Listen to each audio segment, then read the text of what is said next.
পানি আনার জন্য যখন কুয়ার মধ্যে যায়, ওই কুয়ার মধ্যে যখন যায় পানি আনার জন্য, পানি আনতে গিয়েছে, কুয়ার থেকে যখন পানি উঠাবে ওই সঙ্গে সঙ্গে দেখে যে মা, তোমার মা বলেছেন আমি মোহাম্মদকে পেটে নিয়ে যখন কুয়ার কিনারে যাই, অটোমেটিক কুয়ার থেকে পানি উপরে উঠে রয়েছে। শুধু কি তাই না, ভাতিজা না, তোমার মা বলেন ওই সময়ে মক্কার যত মহিলারা ছিল, ওই মহিলারাও আমি যতক্ষণ দাঁড়িয়েছিলাম কুয়ার কিনারে, ততক্ষণ পর্যন্ত কুয়ার থেকে পানি উপরে উঠতেছে। আমি যখনই কুয়ার কাছ থেকে সরে যাই আর পানি কুয়ার নিচে চলে যায়। আল্লাহ রাসূল আবু তালেবকে বলেন, চাচা আর কি জানেন বলেন? আবু তালেব বলেন, ভাতিজা আমি আর শুনেছি, আমি তোমার মায়ের কাছ থেকে শুনেছি, তোমার মা বলেছেন তোমার মা যখন কাঁটায় পা দিত কাঁটা ফুলে পরিণত হয়ে যেত। সুবহানাল্লাহ বলেন।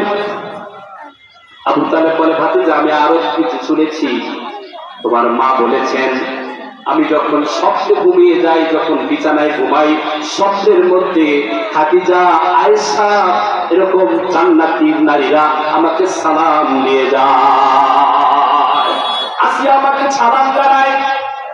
আবু তালেব বলে, ভাতিজা আমি আর শুনেছি, তুমি যখন জমিনে পৃথিবীতে আসছো, শেষ রাত অবস্থায় তুমি জমিনের মধ্যে অবতরণ করেছো।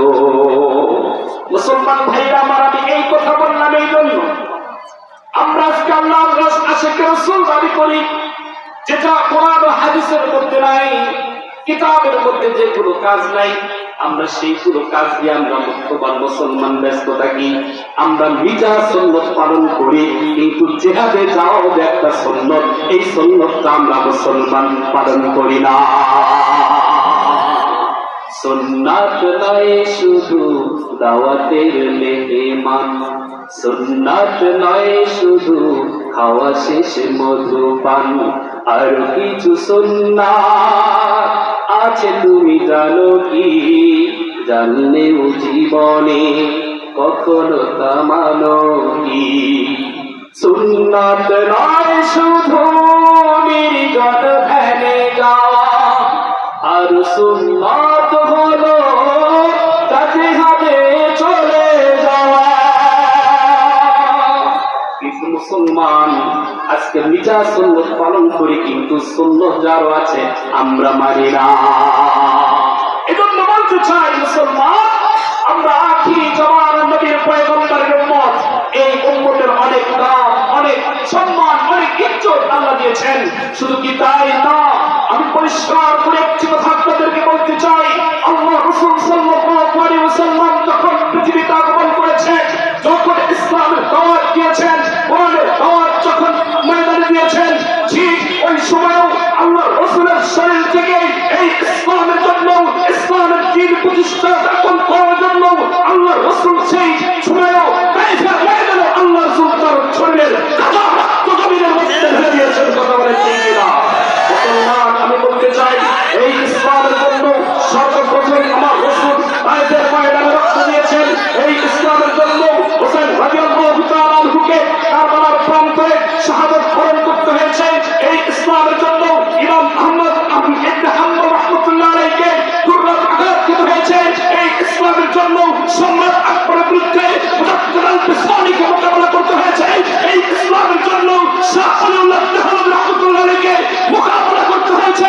মুসলমান, আমি বলতে চাই, আজকে সারা পৃথিবীতে যত মুসলমান আছে যারা আমার রাসূলকে কুটুক্তি করে গালি দেয়, যারা আমার রাসূলকে ব্যঙ্গচিত্র মাধ্যমে অপমান করে, বাংলাদেশের কুলাঙ্গার আশা দূর করে তোর সাহস, আল্লাহ রাসূলকে নিয়ে তুমি কুটুক্তি করো, একদিন সময় আসবে বাংলার মুসলমান তোমাকে ছাড়বে না, ছাড়বে না, ছাড়বে না।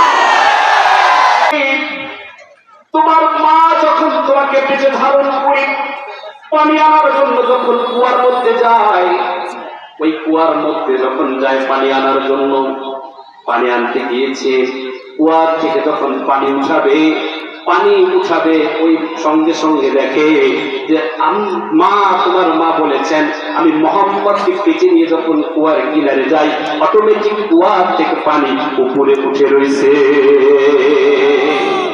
শুধু কি তাই না, না না ভাতিজা না,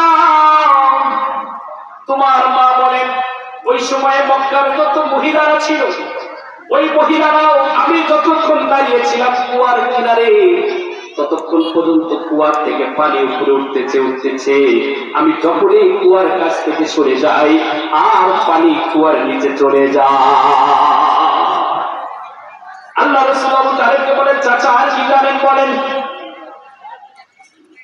আবু তালেব বলেন, ভাতিজা আমি আর শুনেছি, আমি তোমার মায়ের কাছ থেকে শুনেছি, তোমার মা বলেছেন তোমার মা যখন কাঁটায় পা দিত, কাঁটা ফুলে পরিণত হয়ে যেত। সুবহানাল্লাহ বলেন। আবু তালেব বলে, ভাতিজা আমি আরো কিছু শুনেছি, তোমার মা বলেছেন আমি যখন স্বপ্নে ঘুমিয়ে যাই, যখন বিছানায় ঘুমাই, স্বপ্নের মধ্যে খাদিজা, আয়েশা এরকম জান্নাতি নারীরা আমাকে সালাম দিয়ে যায়, আসিয়া আমাকে সালাম জানায়। আবু তালেব বলে, ভাতিজা আমি আর শুনেছি, তুমি যখন জমিনে পৃথিবীতে আসছো, শেষ রাত অবস্থায় তুমি জমিনের মধ্যে অবতরণ করেছো। মুসলমান ভাইরা আমার, আমি এই কথা বললাম এই জন্য, আমরা আজকে আল্লাহর আশিকে রাসূল দাবি করি, যেটা কোরআন ও হাদিসের মধ্যে নাই, কিতাবের মধ্যে যেগুলো কাজ নাই, আমরা সেইগুলো কাজ দিয়ে আমরা মুসলমান মুসলমান ব্যস্ত থাকি।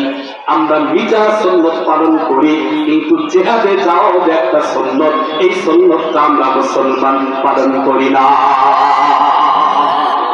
সুন্নাত নয় শুধু দাওয়াতের মেহমান, সুন্নাত নয় শুধু খাওয়া শেষে মধুপান, আর কিছু সুন্নাত আছে তুমি জানো কি? জানলেও জীবনে কখনো তা মানো কি?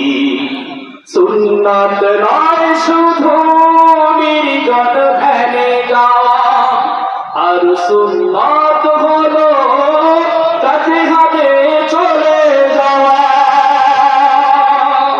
কিন্তু মুসলমান আজকে মিজা সুন্নত পালন করি, কিন্তু সুন্নত যারও আছে আমরা মানি না। এজন্য বলতে চাই মুসলমান, আমরা আখিরি জামানার নবীর পয়গম্বরের উম্মত, এই উম্মতের অনেক দাম, অনেক সম্মান, অনেক ইজ্জত আল্লাহ দিয়েছেন। শুধু কি তাই না, আমি পরিষ্কার করে একটি কথা আপনাদেরকে বলতে চাই, আল্লাহ রাসূল সাল্লাল্লাহু আলাইহি ওয়াসাল্লাম যখন পৃথিবীতে আগমন করেছেন, যখন ইসলামের দাওয়াত দিয়েছেন, কোরআনের দাওয়াত যখন ময়দানে দিয়েছেন, ঠিক ওই সময়ও আল্লাহ রাসূলের শরীর থেকে এই ইসলামের জন্য, ইসলামের দ্বীন প্রতিষ্ঠা স্থাপন করার জন্য আল্লাহ রাসূল সেই সময়ও কায়সার ময়দানে আল্লাহ রাসূল তার শরীরের কাঁচা রক্ত জমিনের মধ্যে ঢেলে দিয়েছেন। কথা বলেন ঠিক কিনা? মুসলমান, আমি বলতে চাই, এই ইসলামের জন্য সর্বপ্রথম আমার রাসূল কায়সার ময়দানে রক্ত দিয়েছেন। এই ইসলামের জন্য হোসেন রাদিয়াল্লাহু তাআলা আনহুকে কারবালার প্রান্তে শাহাদাত বরণ করতে হয়েছে। এই ইসলামের জন্য ইমাম আহমদ ইবনে হাম্বল রাহমাতুল্লাহ আলাইহিকে দুর্লভ আঘাত খেতে হয়েছে। এই ইসলামের জন্য সম্রাট আকবরের বিরুদ্ধে মুজাদ্দিদ আল-বিসারিকে মোকাবেলা করতে হয়েছে। এই ইসলামের জন্য